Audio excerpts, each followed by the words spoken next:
최근 우크라이나에서 충격적인 소식이 전해졌습니다. 현재는 러시아와 기타 동유럽 국가로 분리되었지만 과거 이 국가들은 소비에트 연방이라는 이름 아래 하나의 국가나 다름없었죠. 소련은 과거 미국과 양강체제를 구축하여 세계의 질서를 잡는 축이었을 정도로 지구상에서 최강의 국가였다 해도 과언이 아닙니다. 하지만 소련은 1991년 붕괴의 수순을 밟았고 세계는 현재까지 미국의 일강체제를 유지하게 되었습니다. 소련이 망하게 된 데는 여러가지 이유를 들 수 있습니다. 공산주의가 지닌 태생적인 한계도 있었고 미국이 주도한 소련 경제봉쇄 정책이 결정적인 역할을 했죠. 그런데 이것 이외에도 소련의 붕괴를 촉발한 상징적인 사건으로 우리에게 여전히 기억되는 사건도 있습니다. 바로 1986년 발생한 체르노빌 원전 사고입니다. 체르노빌 원전 사고가 발생했을 당시 잘못하면 인류 전체가 멸망하는 것 아니냐는 우려가 나올 정도로 이들이 전 인류에게 끼친 민폐는 어마어마했습니다. 이 당시 원전에 피폭당한 피해자들은 생을 마감하는 순간까지 고통에 몸부림치는 삶을 살아야 했고 체르노빌 인근 대부분 지역은 죽은 땅이 되었습니다. 인간은 물론이고 각종 동물, 식물이 살 수 없는 환경이 되었죠. 그런데 최근 영국 엑서터대 그린피스 연구소와 우크라이나 농업방사선학 연구소의 공동연구진에 따르면 체르노빌 원전에서 상당히 떨어진 지역임에도 불구하고 인간에게 치명적인 방사능이 검출되는 곳이 상당수라 밝혀졌습니다. 연구진은 체르노빌 원전에서 남쪽으로 약 50km 떨어진 이반키프 지역의 정착지 13곳에서 지난 9년 동안 각종 식물의 표본 116개를 분석했습니다. 그 결과 체내에 축적되면 온갖 암을 유발시킬 수 있는 방사성 동위원소 스트론튬 90의 농도가 기준치를 훨씬 상회하는 것을 확인할 수 있었습니다. 이에 연구진은 아무리 희망적으로 행복 회로를 돌려도 최소 10수년은 이런 상황이 지속될 것이다 라며 이 지역은 아직도 죽음의 땅으로 남아있어야 한다 강조했습니다. 스트론튬 90 이외에도 또 다른 방사성 동위원소인 세슘 137 역시 기준치를 상회하는 농도로 측정되었습니다. 그리고 이 소식을 듣고 지구 반대편에서 가장 두려움에 떨고 있는 국가가 있습니다. 일본은 1986년 체르노빌 원전 사고가 터졌을 당시 누구보다도 빨리 방사능 오염에 민감한 반응을 보였었습니다. 체르노빌에서 흩뿌려진 방사능이 이탈리아에도 묻어있을 수 있다는 이유로 이탈리아산 파스타 수입을 전면 금지시키기도 했죠. 그런데 2011년 동일본 대지진이 발생했을 때 후쿠시마 원전 4, 5개의 원자로에는 체르노빌보다 약 11배 규모의 사형 후 해결료가 들어있었습니다. 때문에 그동안 후쿠시마 원전 사고는 체르노빌 원전 사고보다 11배 위험하다는 말이 돌았었죠. 하지만 사실 이 수치는 다소 과장된 면이 없잖아 있었습니다. 모든 사고의 뒤처리가 마무리될 무렵 후쿠시마 원전에서 총 몇 개의 해결료 저장 수조가 쓰나미의 피해를 입었는지 정확하게 계산한 결과 처음 예상보다는 적은 피해 규모가 산출되었기 때문입니다.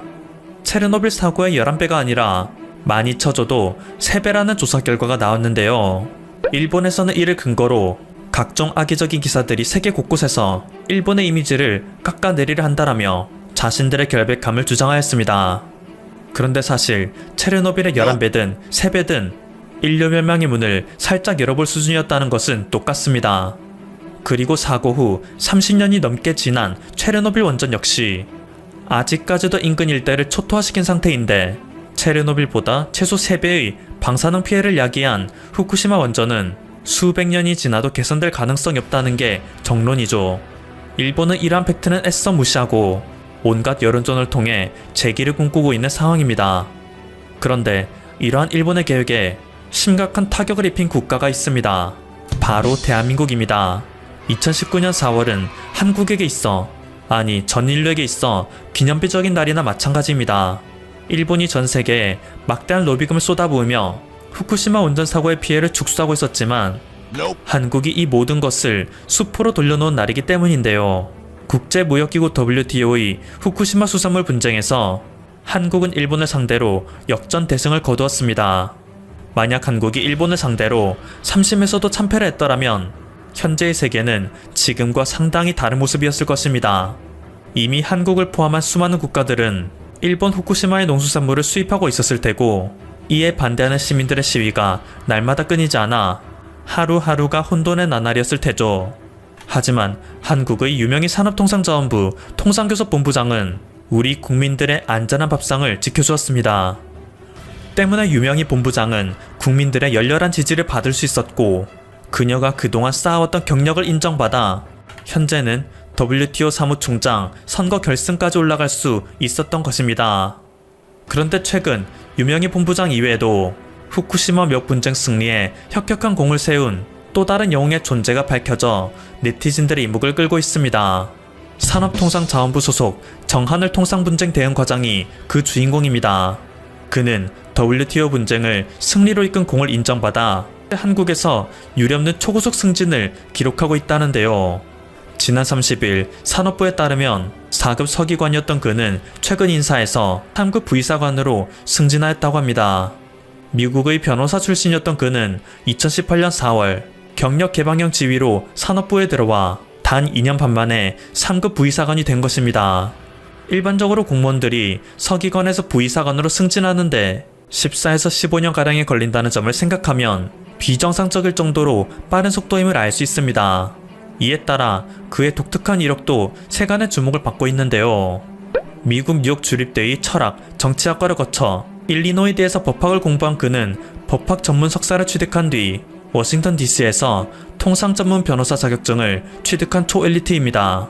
그리고 미국에서 유학생활을 하던 시절 이종격 투기를 즐겨하였고 한국에서 군복무를 할 때에는 아프리카 소말리아에 파견되었던 청해부대 이진으로가 사령관 본부참모로 일한 경력도 있음이 밝혀졌습니다. 정말 말 그대로 문무를 겸비한 불세지지라고 할 수 있죠. 일부 네티즌들은 미래의 산자부 장관은 이미 정해졌네요. 사실상 현대판 이순신 장군이라고 할 수 있는 것 아닌가요? 일본으로부터의 침략을 막아냈고 물리적으로부터도 웬만한 일본인들은 상대해내지 못할 테니 라며 앞으로 그가 보여줄 활약에 기대감을 표하고 있습니다. 한편 일본은 여전히 희망의 끈을 놓지 못하고 있습니다. 지금 보여드리는 사진은 얼마 전 일본 국내에서 대대적인 마케팅을 진행한 청정생수입니다. 나미에 워터라 명명되어 판매되고 있는데요. 나미에는 일본의 지명으로 후쿠시마 원전 사태 당시 피난 지역에 해당했던 곳입니다. 지금은 피난 지역에서 해제되어 주민들이 희망 가득 찬 마음으로 수원지에서 물을 떠올려 생수를 판매하고 있으니 응원해달라 하고 있습니다. 판매사의 홍보에 따르면 방사성 물질이나 불순물은 전부 제거했다 라고 하는데, 방사성 물질을 간단히 제거할 수 있다는 것도 믿을 수 없고 제거할 방사성 물질이 있었다는 것 또한 놀랍기에 이 상황을 지켜본 국내 네티즌들은 앞으로 저는 죽기 직전까지 일본 불매하겠습니다 라며 자신의 각오를 재다짐하고 있는 상황입니다. 일본은 지금 방사능만이 문제가 아닙니다. 코로나 1일 신규 확진자 수는 1만 명이 육박하고 있기에 전국 각지에서는 비상사태 선언을 한 상황인데, 이에 아랑곳하지 않고 각종 도시에서는 성년의 날을 축하하며 성인식을 거행하는 여성들이 눈에 띕니다. 그러는가 하면 분명 취임 당시만 해도 스가는 불세출의 천재, 자수성가의 대명사라며 아베의 뒤를 이어 전폭적인 지지를 보냈던 스가에 대해서도 최근 일본 국민들의 여론이 급격하게 악화되고 있습니다. 지지율이 바닥을 기고 있는 것은 당연하고 각종 언론에서도 날마다 스가를 조롱하는 것을 멈추지 않죠. 긴급사태 선언에서도 카리스마 느껴지지 않는다. 리더의 말이 국민의 감정을 거스르는 진짜 이유. 우물쭈물하며 비상사태 선언을 한 스가 총리. 그 뒤에는 여제 코이케 지사와 니시무라 장관의 암투가 있었다. 스가 정권의 지나치게 위험한 코로나 대응.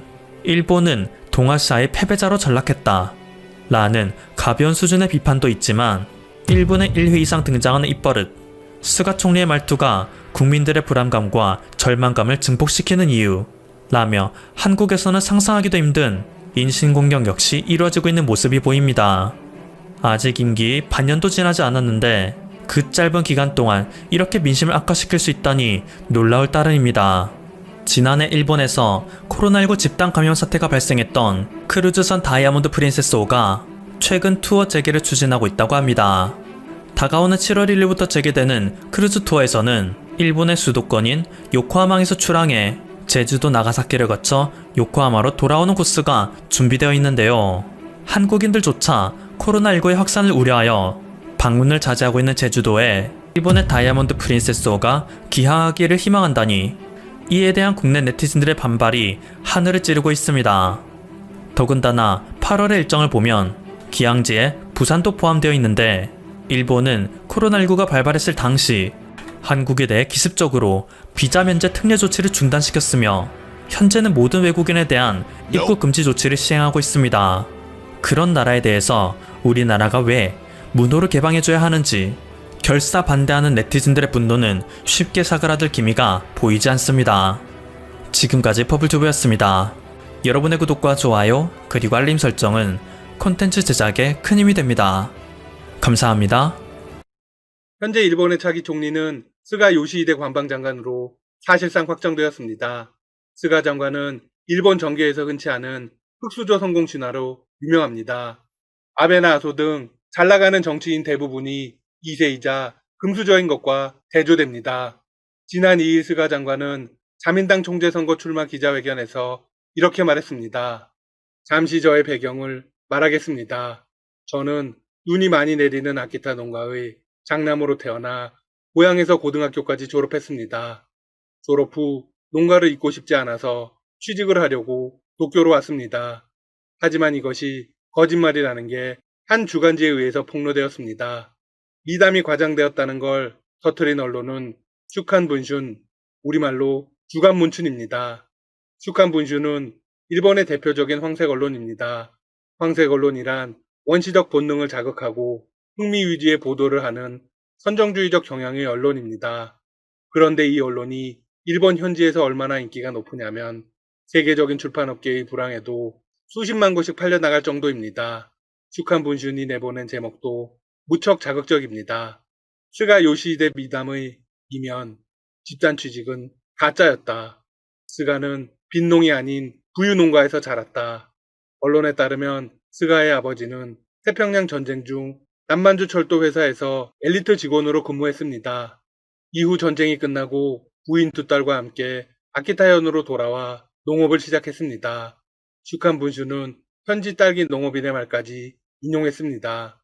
스가의 아버지가 지역 농가 수입을 올리기 위해 겨울에 수확할 수 있는 작물로 시작한 게 딸기였습니다. 지역에 2개 있었던 조합을 모아서 아키노미야 딸기 생산 조합을 별도로 만들었죠. 농협을 통하지 않고 독자적인 판로를 개척했습니다. 딸기 상자가 도쿄와 간사이 지역에서 팔려나갈 정도로 잘 나갔죠. 스가 아버지가 설립한 조합은 1970년대부터 매출이 크게 늘어 1980년대에는 조합의 판매액이 당시 3억 7천만 엔, 우리 돈 40억 원에 달했다고 합니다. 당시 여성이 대학에 진학하는 사례가 드물었는데 스가의 두 누나는 대학에 들어가 고등학교 교사가 되었다고 합니다. 이 언론이 얼마나 집요하냐면 스가 장관의 중고등학교 동창생의 인터뷰까지 실었습니다. 스가는 머리를 길렀는데 당시 머리를 기르는 건 유복하다는 결정적인 증거였어요. 머리를 다듬으려면 돈이 많이 들잖아요. 슈칸 분슈는 스가 장관이 고등학교를 졸업하고 도쿄로 올라와 종이박스 공장에서 일한 것까지는 사실이라고 했습니다. 하지만 알려진 것과 달리 집단 취업은 아니었다고 했습니다. 집단 취업은 일본의 고도 성장기에 중학교 혹은 고등학교를 졸업한 농촌의 젊은이들이 집단으로 도시의 공장이나 점포에 취업하는 형태를 의미합니다. 주로 학교 교사들이 졸업생을 인솔해서 공장과 점포를 돌아다니면서 취업을 시켰다고 합니다. 하지만 스가는 그런 케이스가 아니었다고 합니다. 스스로 취업을 한 것입니다. 슈칸 분슈는 여기서 그치지 않고 스가 장관의 학력에 대해서도 가짜뉴스라고 보도했습니다. 스가는 아르바이트를 병행하며 대학 야간부를 다녔다고 했습니다. 하지만 알고 봤더니 사립대인 호세이대 법학 후 정치학과를 정식으로 졸업했습니다. 슈칸 분슌의 보도로 현지의 분위기는 차갑지만 스가 장관의 고향인 아키타현에서는 벌써부터 축제 분위기가 무르익고 있습니다. 지난 10일 일본의 한 유력 일간지가 이런 보도를 내보냈습니다. 스가 장관의 출신 고등학교가 있는 이자와시에서는 중앙공원에 스가의 동상을 설치하는 방안이 논의되고 있다. 이미 2017년부터 스가 장관의 흉상 제작을 위한 실행위원회가 발족했다고 합니다. 그런데 총리 취임을 앞두자 흉상이 아닌 입상을 제작하자는 목소리가 나오고 있다고 합니다. 신체 전체를 보여주자는 겁니다. 아직도 이런 발상을 한다는 게 충격적입니다. 스가 장관의 동문들은 그는 고향의 자랑이다. 오래도록 명예로움을 전하겠다고 말했습니다. 한편 스가 장관은 아베 전 총리가 그랬던 것처럼 한국과의 대립각을 이어가고 있습니다. 한국 대법원의 강제징용 판결에 대해서는 공개적으로 저격하고 나섰습니다. 그런데 그들의 만행은 여기서 끝이 아니었습니다. 일본 정부는 동일본 대지진으로 원전 피해를 본 후 후쿠시마산 식품 등의 수입 재개를 다시 요구하고 나섰습니다. 정말 황당하죠? 일본의 NHK 방송에 따르면 모태기 일본 외무상이 지난 9일 동남아시아 국가연합 외교장관 화상회의에서 이렇게 말했다고 합니다. 일본산 식품의 안정성은 과학적 근거에 따라서 확실히 확보돼 있습니다. 과연 그럴까요? 일본 정부는 계속해서 후쿠시마 식품이 안전하다고 주장하고 있습니다. 하지만 대부분의 전문가들이 전혀 그렇지 않다고 입을 모으고 있습니다. 그들이 말하는 과학적인 근거가 무엇인지 무척 궁금하네요. 방사능 피해를 본 후쿠시마 제1원전의 폐로 작업은 더디게 진행되고 있습니다. 그런데 피해지 및 원전 부지에는 여전히 존재하는 방사성 물질과 매일 170톤 전후의 오염수가 발생합니다. 일본 정부가 처리수라고 지칭하는 방사능 오염수는 대지진 당시 폭발 사고를 일으킨 원자로 내의 핵연료를 냉각할 때 발생한 오염수 등에서 다액종 제거 설비로 불리는 정화장치를 이용해 삼중수소를 제외한 방사성 물질 62종을 제거한 물입니다. 하지만 처리수에도 인체에 치명적인 세슘, 스트론튬 등 일부 방사성 물질은 완전히 제거되지 않은 채 남아 있습니다. 따라서 이 물은 생태계 파괴의 큰 원인이 될 수 있다는 지적이 나옵니다. 근처의 농가와 어촌의 상황도 심각합니다. 바로 2달 전입니다. 지난 7월 일본 5대 언론사 중 한 곳인 마이니치 신문이 이런 보도를 내보냈습니다. 후쿠시마현 일부 지역에서 생산된 쌀에서 기준치를 넘는 방사성 물질이 검출돼 전량 폐기된 바 있다. 지금도 방사선 피폭 우려로 수립이 통제되는 게 현실이다. 네, 아무것도 해결되지 않았다는 겁니다. 이에 한국 정부도 인근 8개 현에서 잡히는 수산물이 수입을 전면 금지하고 있습니다. 일본 정부는 이 같은 조치가 부당하다며 2015년 5월 세계무역기구에 제소를 했습니다. 하지만 국가 간 제소 사건의 최종심을 담당하는 상소기구는 작년 4월 한국 정부의 조치가 타당하다고 판결을 내렸습니다. 모든 게 끝났습니다. 국제사회도 한국의 손을 들어준 것입니다.